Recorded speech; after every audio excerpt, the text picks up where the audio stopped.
पांडव वनवासात भजन करत होते, काय वाणू आता न पुरे वाणी।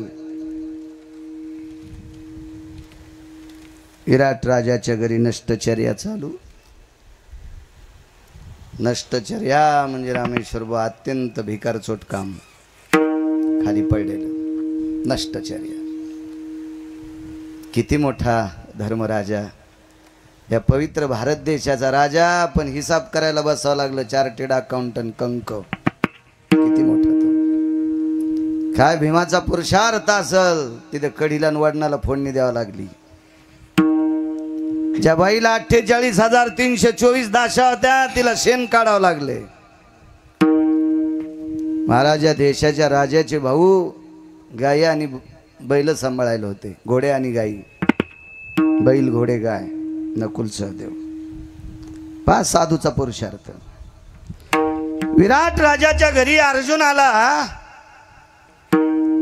पांढऱ्या रंगाची साडी नेसावं लागली। अर्जुनासारखा पुरुषार्थी जगात कोणी नाही, नर आणि पंढरपुरातला मालक नारायण। आपण अर्जुनाच्या यादीत का नाही? देव सुद्धा अर्जुनाच्या यादीत का नाही? कारण आपल्या छातीवर वक्षस्थळावर खोटे का होत नाही, स्तन आहेत, ते अर्जुनाला नव्हते, म्हणून 100% पुरुषार्थ। एवढ्या मोठ्या अर्जुनाला साडी नेसावं लागली, जाऊ दे त्याचं कर्म असेल, पुन्हा कधी पाहू। पण ज्या वेळेला अर्जुन स्त्रीच्या रूपामध्ये साडी नेसून एक रथ हाकण्यासाठी बसले, शमीच्या वृक्षावरच्या त्या संपूर्ण आयुध घेतले आणि बाण सोडल्याबरोबर सर्व कौरवाच्या पक्षातली लोक मूर्छित करून टाकले आणि सगळ्यांची वस्त्र घेऊन आले। विराटाची मुलगी होती उत्तरा आणि मुलगा होता उत्तर। उत्तरेला तिच्या आपल्या बाहुल्याला कपडे शिवायचे होते, 2 वस्त्र नाही काढले। द्रोणाचार्याचं आणि भीष्माचार्याचं वस्त्र घेतलं नाही अर्जुनानं। उत्तराला सांगितलं, उत्तरा ए उत्तर, ह्या दोघांचे घेऊ नकोस, एक आमचे गुरु आहेत आणि एक आमच्या कुळातली वरिष्ठ व्यक्ती आहे, यांचे वस्त्र घेऊ नकोस। कोणाला म्हणायचं महाराज, आणि का त्यांच्या पायावर डोकं ठेवायचं त्यांचं वर्णन करण्यापेक्षा याचा पुरावा आहे का? विराट राजाला आनंद वाटला। ते 12 महिने संपून गेलते, 2.5-3 दिवस शिल्लक होते। पंढरपुरातल्या मालकानं सरस्वतीची विनंती केली आणि सरस्वतीला सांगितलं, पंचांगातल्या अक्षराचा बदल कर, त्याला 13 दिवसाचा पंधरवाडा म्हणतात। नाही तर ते 2.5 दिवस पांडवाला पुन्हा 12 वर्ष वनवास आणि 1 वर्ष अज्ञातवास झाला असता, कृपा मालकाची। विराट राजा प्रसन्न झाला आणि प्रसन्नपणात अर्जुनाला सांगितलं, अर्जुना माझी उत्तरा तुम्हाला देऊन टाकतो। उत्तर पुत्र होता आणि उत्तरा कन्या होती। महाराज साधू तो कसं आहे ते लक्षात घ्या। अर्जुनाने विराट राजाच्या मुखारविंदातला शब्द ऐकल्याबरोबर अर्जुनाच्या डोळ्याच्या कडा ओल्या झाल्या आणि विराटाला सांगितलं, राजन बाप 2 असतात, ज्यानं जन्म दिलाय तो एक बाप असतो आणि ज्याने विद्या दिली तो एक बाप असतो।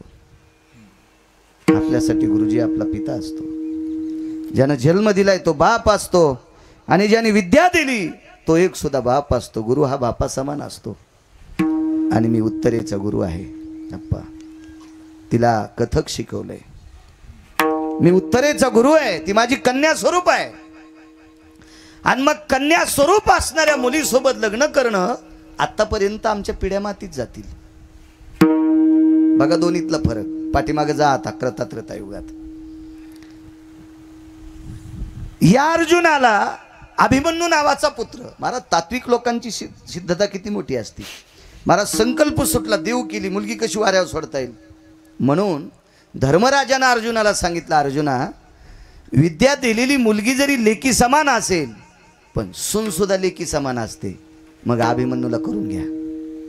आणि उत्तरा अभिमन्यूची पत्नी म्हणून स्वीकारली। हे महाराज तात्विक लोकांचं वागणं, हे संतांच्या दर्जाची लोक असतात, इकडचा दर्जा पाठीमाग। अभिमन्यू सारखा पुत्र आहे, इकडे वालीला अंगदासारखा पुत्र आहे. महाराज प्रभू रामचंद्राला मान खाली घालावं लागली. प्रभू रामचंद्राने अंगदाला सांगितलं, अंगदा प्रभावशाली पुरुषार्थी आहेस, तुला लंका देऊन टाकतो. अंगदानं देवाला सांगितलं, देवा काय लंका देता मला आणि काय मोठेपण आहे. अरे रावण मेल्याशिवाय लंका भेटते का? रावण मारायला तुम्हाला कठीण आहे प्रभू, आमच्यासाठी फार सोपं आहे. माझ्या बाबानं रावणाला 4 समुद्राच्या आंघोळी करूस तर बगलात ठुलतं आणि रावणाच्या नाभिकमळात बाण मारला की रावण मरणार हेही माहीत होतं. पण आमच्या बाबानं सगळाच जर रावण दाबला असता तर बेंबी फुटली असती, रावण त्याच वेळेला मेला असता. लंकेचं राज्य वालीकडे आलं असतं आणि वालीच्या पश्चात राज्य मला प्राप्त झालं असतं. हे आम्हाला काय नकोय म्हणले, आम्हाला जीवनभर तुझं भजन करायचं. तरी पण एवढा पुरुषार्थी अंगद असताना वाली हा पारमार्थिक योगात का येत नाही, त्याला मारावं का लागलं, असं श्रुतीला ज्या वेळेला प्रश्न केला त्यानं स्वतः विचारलं श्रुतीला. इथं अर्जुनाची ही ख्याती वाढते. अर्जुनाला मोठी मोठी लोक मानतात. अर्जुन झोपी गेल्याच्या नंतर त्याच्या अंगावरचे रोम कृष्ण कृष्ण म्हणतात. त्यानं अभिमन्यूला जन्म दिलाय द्वापार युगात. मी अंगदासारख्या व्यक्तीला जन्म दिलाय. महाराज विश्वाच्या मालकानं ज्याच्या पुढे मान खाली घालावा एवढा पुरुषार्थी माझा अंगद नावाचा पुत्र आहे. पण मी साधूच्या यादीत का येत नाही? अर्जुन साधूच्या येण्यासाठी बहुती तपश्चर्या ते वागणं होतं. आणि वालीची तपश्चर्या का भंग? तर वालीनं लहान्या भावाची पत्नी हरण केली. तुम्ही नका पंढरपूरला जाऊ, नका पैठणला जाऊ, नका देहूला जाऊ, नका आळंदीला जाऊ. ज्याला उस पायत कळतंय ते जगातला 1 नंबरचा वारकरी. तुम्ही किती मोठ्याल्या माळी घाला, काही करा, कुठून इथून गंध इथरोक लावा, पुन्हा आडवे पण लावा, काय करायचं असेल ते करा. तुम्हाला नियम पाळता येत नाहीत, तुम्ही संप्रदायात नाहीत. श्रुतीनं सांगितलं, श्रुती ही जगातली पहिली पत्रकार आहे. तिनं वालीला सांगितलं, वाली महाराज लहान्याला मोठ्या भावाची पत्नी आई समान असावा आणि लहान्याला नीतिसूत्राच्या श्रुतानुसार मोठ्याला लहान्याची पत्नी ही लेकी समान असावा.